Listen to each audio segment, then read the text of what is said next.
किस अधिकार से राम से मिलने जाऊं मैं? इतना कुछ हो जाने के बाद भी नहीं, नहीं, मैं नहीं जाऊंगी। आखिर मैं लगती क्या हूं उसकी? माँ, सर्वप्रथम प्रभु के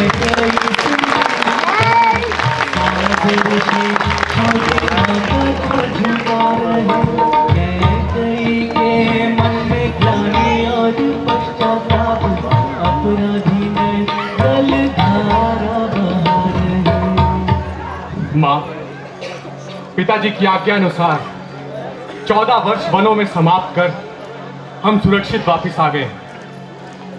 अब पिताजी तो है नहीं, तो सोचा सर्वप्रथम आप ही से मिलकर आपको ये सूचना दूं। मुझे ही क्यों? तुम्हें तो कौशल्या के पास होना चाहिए राम। क्योंकि पिताजी की आज्ञा आप ही ने मुझे सुनाई थी माँ। अब पिताजी तो है नहीं, और अब माता भी तो पिता तुल्य ही होती है। कहिए माँ, अब मेरे लिए अगली आज्ञा क्या है? आज्ञा? आज्ञा देने वाली के कहीं तो कब की मर चुकी है राम। इन 14 वर्षों में मैंने बहुत कुछ बदलते देखा है। कौशल्या और सुमित्रा की आंखों में खुद को गिरते देखा है। अपनी ही दासियों को अपनी निंदा करते सुना है कई बार। और अब तुम आए हो मेरे राम। ये घाव कैसे? अरे कोई है? राजफैल को बुलाओ शीघ्र। माँ, मैं ठीक हूँ। तुम यहाँ बैठो। अरे कोई औषधि लेकर आओ शीघ्र। माँ, मैं ठीक हूँ। कोई सुनता क्यों नहीं? मैं स्वयं जाती हूँ। माँ, साधारण सा घाव है, आप व्यर्थ में ही विचलित हो रही हैं। ये साधारण सा घाव है राम। ये झूठ तुम कौशल्या से जाकर कहना, मुझसे नहीं। और ये मत भूलो कि कई तुम्हारे पिता के साथ देवर्षु संग्राम का युद्ध लड़ चुकी है। उसे साधारण घाव और युद्ध में लगे घावों का अंतर पता है राम। माँ, ये घाव तो कुछ दिनों में भर जाएंगे, परंतु उन घावों का क्या जो आप अपने मन में लगाए हुए हैं। बस राम, बस मुझे मेरी अवस्था पर छोड़ दो। ये पश्चाताप के घाव है, भरेंगे नहीं, जीवन के अंत तक रहेंगे। यही तो विडंबना है माँ। आपकी लड़ाई पश्चाताप से, लड़ाई स्वयं को क्षमा करवाने की। स्वयं को औचित्य सिद्ध करने में हम सफल नहीं हो पाते और जीवन भर इसी पश्चाताप के बोझ को ढोए चले जाते हैं। तुमने ठीक कहा राम। शायद मैं ही स्वयं को क्षमा नहीं कर पाई।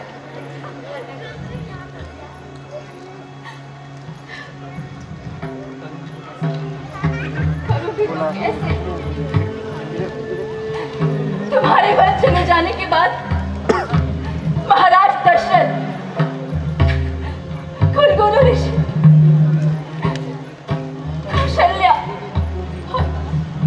और मेरे प्रिय पुत्र भरत ने मुझे कुलनाशिनी, पापिनी, दुराचारिणी, विश्वासघातिनी जैसे शब्दों से पूरी राज्यसभा के सामने अपमानित किया।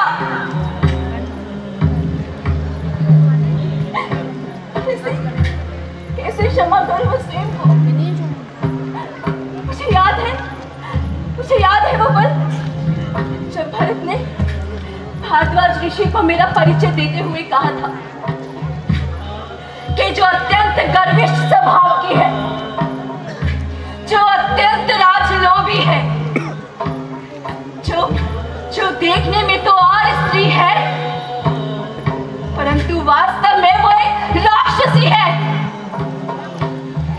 वो स्त्री मेरी माता है। राक्षसी राक्षसी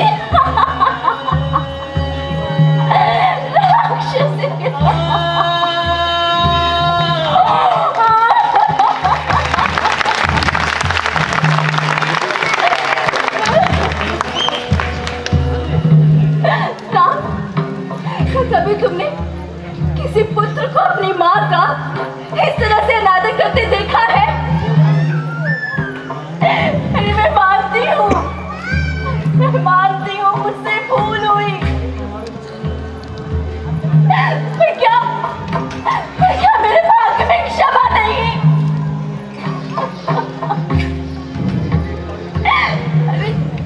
अरे माँ तो अपने पुत्र के अनेक अपराधों को क्षमा कर देती है, पर क्या पुत्र अपनी माँ के एक अपराध को क्षमा नहीं कर सकता? बोलो राम, बोलो, क्या तुम मुझे उन सभी कष्टों के लिए जो तुम्हें वनों में उठाने पड़े, उन सभी अपराधों के लिए क्षमा करोगे? कहो राम, कहो।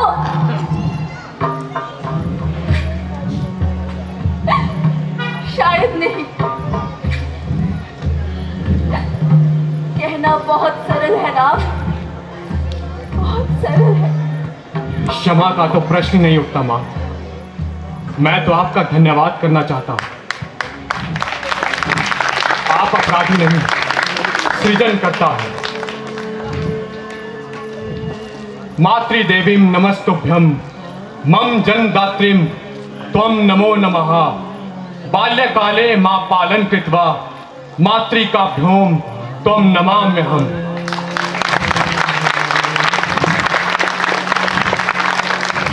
मां प्रथम गुरु होती, मुझे जन्म भले ही किसी और ने दिया, परंतु मेरी संरचना आप ही ने की है मां।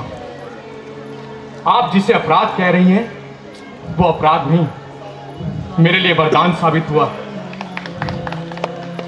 वर्षों तक वन में घूम घूम बाधा विघ्नों को चूम चूम, सह धूप धाम पानी पत्थर, ये राम आया कुछ और निखर। सीता को वापस लाने को, मैत्री की राह बतलाने को, सबको सुमार्ग पर लाने को रावण को समझाया, परंतु वो समझ ना पाया। भीषण विध्वंस मचाया, अपने हाथों से ही लंका का नाश कराया। इतनी विपत्तियों में भी तुझे साथ हमेशा पाया। तेरे ही तो कारण आज मर्यादा पुरुषोत्तम राम कहलाया, मर्यादा पुरुषोत्तम राम कहलाया। तुम तो मर्यादा पुरुषोत्तम बन गए। युगों युगों तक रघुकुल वंश मर्यादा पुरुषोत्तम राम के कारण जाना जाएगा। तुमने कीर्तिमान स्थापित किया है,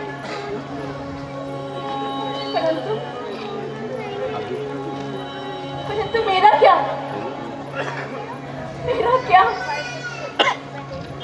युगों युगों तक चलेगी यही कहानी। रघुकुल में थी एक अभागी रानी, मेरे ही कारण महाराज दशरथ की मृत्यु हुई।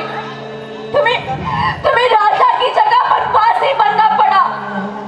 बेटी सीता का अपहरण हुआ और उसे वापस लाने में जो युद्ध आयोजित हुआ, उसमें लाखों लोगों का संहार हुआ।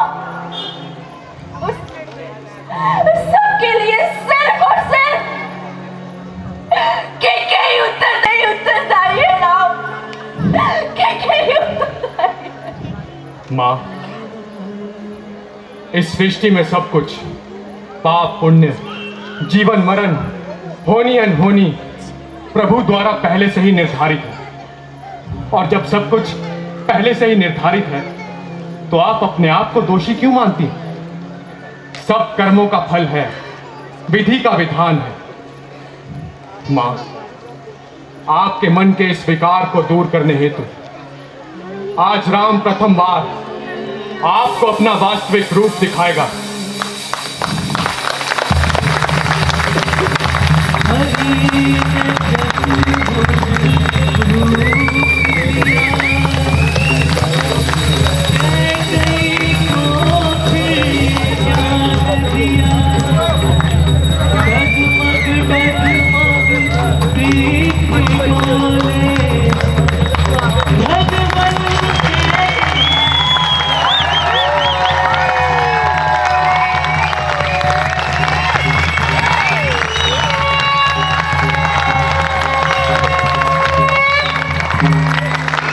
अंबर में कुंतल जाल देख, पद के नीचे पाताल देख, मुट्ठी में तीनों काल देख, मेरा स्वरूप विकराल देख।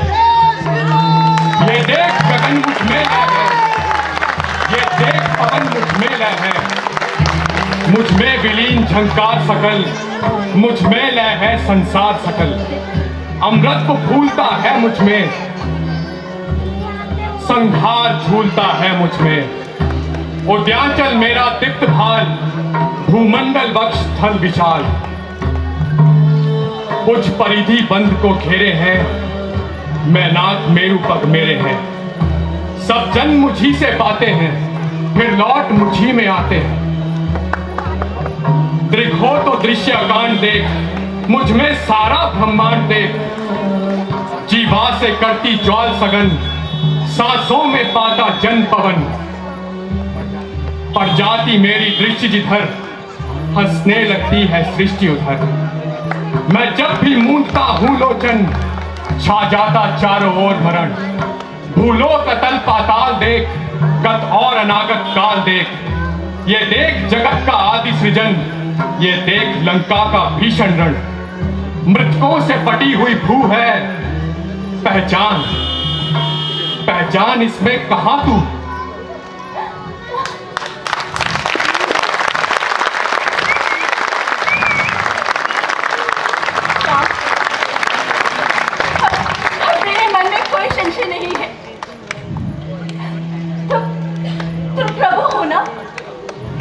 कुछ मांगो तो दोगे? आज्ञा माते। अगले जन्म में मैं तुम्हारे जैसे पुत्र की कामना करती हूँ। तुम्हें मेरे ही गर्भ से जन्म लेना होगा। मैं प्रभु की माँ कहलाना चाहती हूँ। मैं तुम्हारी माँ कहलाना चाहती हूँ। ठीक है मां। द्वापर युग में इस सृष्टि को पुनः पाप, अत्याचार और बुराई से मुक्त करने हेतु मैं अपने 8वें अवतार कृष्ण अवतार के रूप में आप ही के गर्भ से जन्म लूंगा। तथास्तु।